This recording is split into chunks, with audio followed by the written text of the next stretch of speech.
The presents are open, the family and friends are gone. That can be a blessing, right, at certain times. But a lot of your delicious holiday food is still there, so what do you do with it? Well, right now, Master Food Safety Advisor Christina Knight joins us with ways to make the most of leftovers while keeping you safe. Good evening to you. Thank you. And let's just start now. What's the most important thing that we should know Absolutely. about the leftovers? most important thing is that within 2 hours of eating your meal, you need to have your food either in the refrigerator or in the freezer. Okay.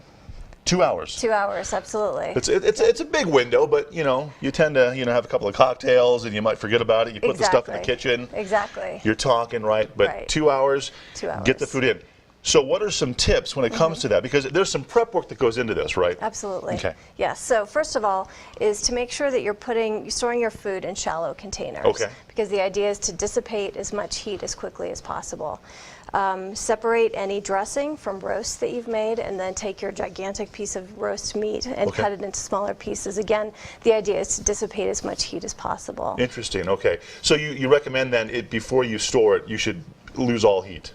As much as you can. And what does that do if it's still warm? Or Let's say, for instance, and I guess another tip would be to make sure that you're dividing your containers separately within the refrigerator. Okay. Because you don't want to, say, take your refrigerator that should be operating at 40 degrees, throw a bunch of hot food in, because then it'll change the temperature of your refrigerator, thereby potentially making your other food unsafe. Well, there's a science to leftovers, Yes, isn't there? Absolutely. Okay. Yes, there is. That's why you're a master in what you do. Yeah, I hope okay, so. what are some more tips? Yeah, one thing that was really kind of key to me, because I cook a lot in the slow cooker. Okay. Make a lot of soups and stews. So one takeaway would be, say if the final temperature of this was 165. In order to safely save it in the refrigerator, you need to bring it down to 70 degrees within 2 hours. Okay. So that was something that I really never did until just about a year ago.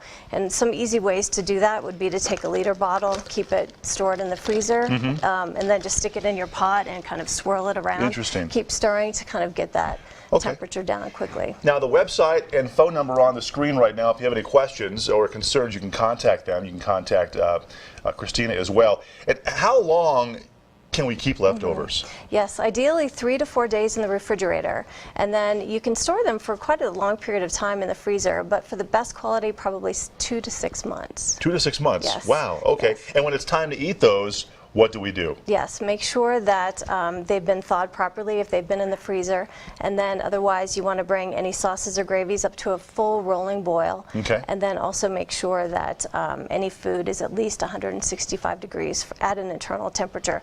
And I know I've harped on this a little bit, but I think it's really important. For under $10, you can get an instant read thermometer, which will help you, ensure your food safety. Fantastic. Yes, That's why thank you. she, again, is a master food safety advisor. Yes. Thank you so much. Thank Christina you. Knight.